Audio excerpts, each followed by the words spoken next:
সংগ্রামে সবথেকে বেশি অবদান এই মুসলিমদের। তারা দেশের জন্য প্রাণ দিয়েছে, স্বাধীনতার জন্য তারা নিজেদের রক্ত দিয়েছে। তো মুসলিমরা সবসময় তারা ভারতের মূল স্রোতে থাকতে চায় এবং ভারতের সংস্কৃতি, ভারতের জুডিশিয়াল রোড নাম এই লড়াইটা শহীদ মিনার নয়, এই লড়াইটা একদম দিল্লি রামলীলা ময়দান পর্যন্ত পৌঁছে যাবে ইনশাল্লাহ, এই আশা রাখছি। ওয়াকফ হচ্ছে আমাদের নিজস্ব সম্পদ, এটা আমাদের পূর্বপুরুষদের দানকৃত। এই ওয়াকফ সম্পত্তি সেন্ট্রাল গভর্নমেন্ট যেভাবে হস্তান্তর করতে চাইছে তার আমরা তীব্র প্রতিবাদ এবং নিন্দা জানাচ্ছি। তার সাথে সাথে বলতে চাই যে সারা ভারতবর্ষে যত মুসলিম সংগঠন আছে কাঁধে কাঁধ মিলিয়ে ওয়াকফ সংশোধনী বিলের বিরোধিতা করছে, আমরাও তীব্র বিরোধিতা করছি।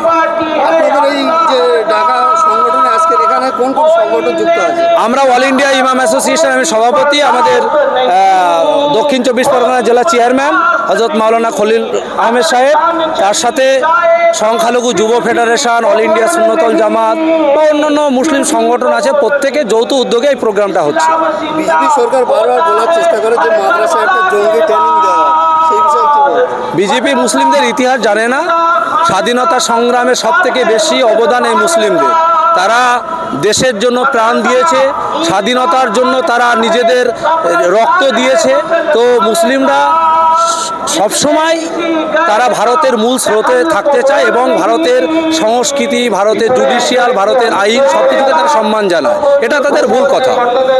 এই যে আপনাদের সংগঠন মুসলিম সবাই চেয়েছিল যে একভাবে একটা ডাকলে ভালো হতো, আবার 26 তারিখে সিদ্দিকুল্লাহ চৌধুরী, এরকম কোনো বিষয় নয়। আমি বলবো, আপনাদের এই মাধ্যমে বার্তা দেব, যত সংগঠন এই ওয়াকফ বিরোধী বিল বা বিজেপি সরকারের এগেনস্টে মিটিং করবে প্রত্যেকেই অংশগ্রহণ করুক। এখানে আমাদের কোনো দ্বিমত নেই। প্রত্যেকেই ওয়াকফ বিরোধী বিল নিয়ে সোচ্চার হচ্ছে, আন্দোলন করছে। আমরাও তাদেরকে বলছি যে প্রত্যেকেই করুক, এটা প্রত্যেকের স্বাধীনতা আছে। কত মানুষের এখানে জামায়াত হতে পারে? আপনারা দেখুন, কয়েক হাজার হাজার মানুষের এখানে সমাগম হয়েছে এবং আরও প্রচুর মানুষ রাস্তা রয়েছে, তারা আসছে। খুব ভালো লাগছে যে আমরা এখান থেকে এসে সেন্ট্রাল গভর্নমেন্টের বিরোধিতা করতে পারছি এবং তাদের এই যে ওয়াকফ সংশোধনী বিলের তীব্র প্রতিবাদ জানাতে পারছি। আপনার নাম এবং পরিচয়? মোহাম্মদ বাকিবিল্লাহ, সভাপতি, অল ইন্ডিয়া ইমাম অ্যাসোসিয়েশন।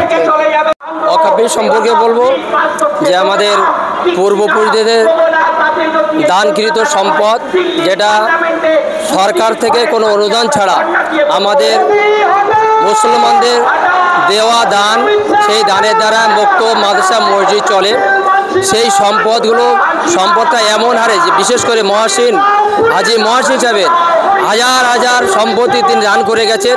যে সম্পত্তির ওপরে সরকারি বহু বাসভবন তৈরি হয়েছে, এখন তারা নজর করছে যে সম্পত্তি ভাড়া তো দেয় না, নতুন করে সেইটা নিজেদের আয়ত্ত নেওয়ার জন্য অপচেষ্টা কেন্দ্রের বিজেপি সরকার চালাচ্ছে।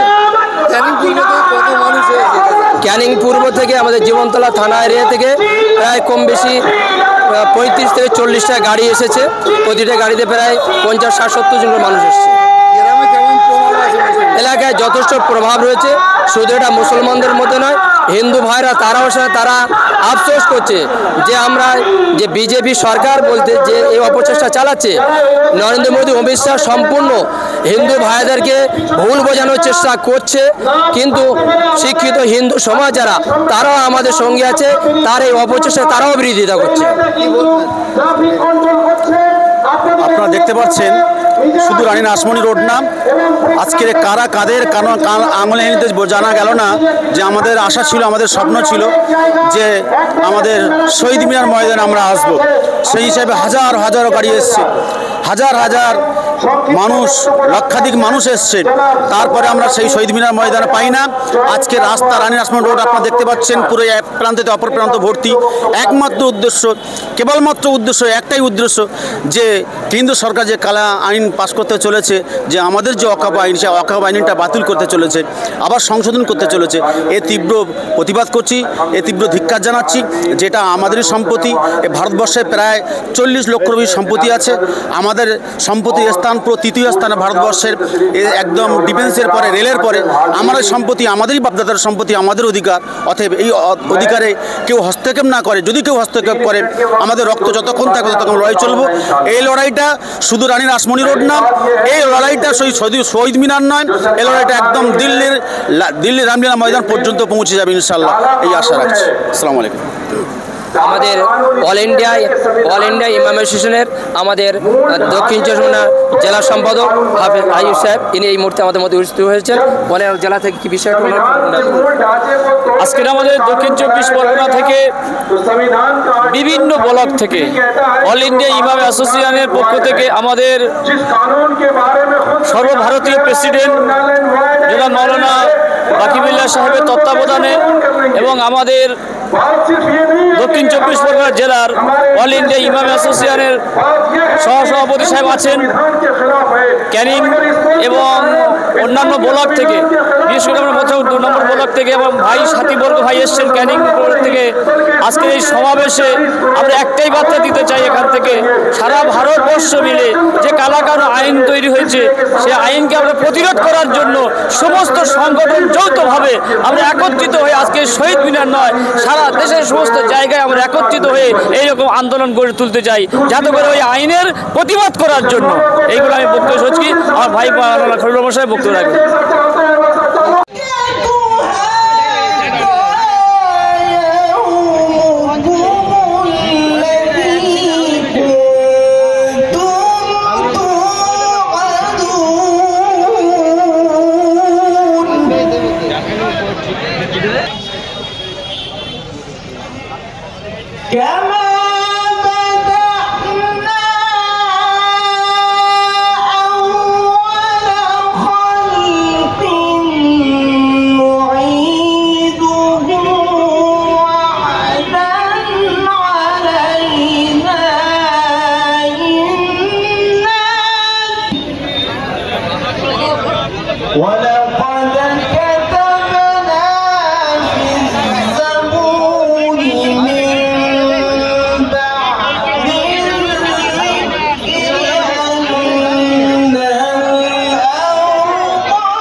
সবাই টোটাল একদম ওই চ্যানেলটা ক্লিয়ার করে দিন। আমার কথা মনে হচ্ছে হবে না, আপনারা সবাই একটু অনুরোধ করেন ওনাদের কাছে, আপনারা সবাই মিলে অনুরোধ করলে ওনারা মনে হয় শুনবেন। সবাই মিলে একটু বলেন প্লিজ ভাই, প্লিজ একটু অনুরোধ করছি, রেলিংটা ছাড়ুন, সাইডের রাস্তাটা ক্লিয়ার হয়ে, পিছনে নয় সামনে, একদম সামনে চলে যান। স্বেচ্ছাসেবক ভাইরা কোথায় আছেন? স্বেচ্ছাসেবক ভাই কোথায় আছেন? পুলিশ ভাইয়ের কাছে অনুরোধ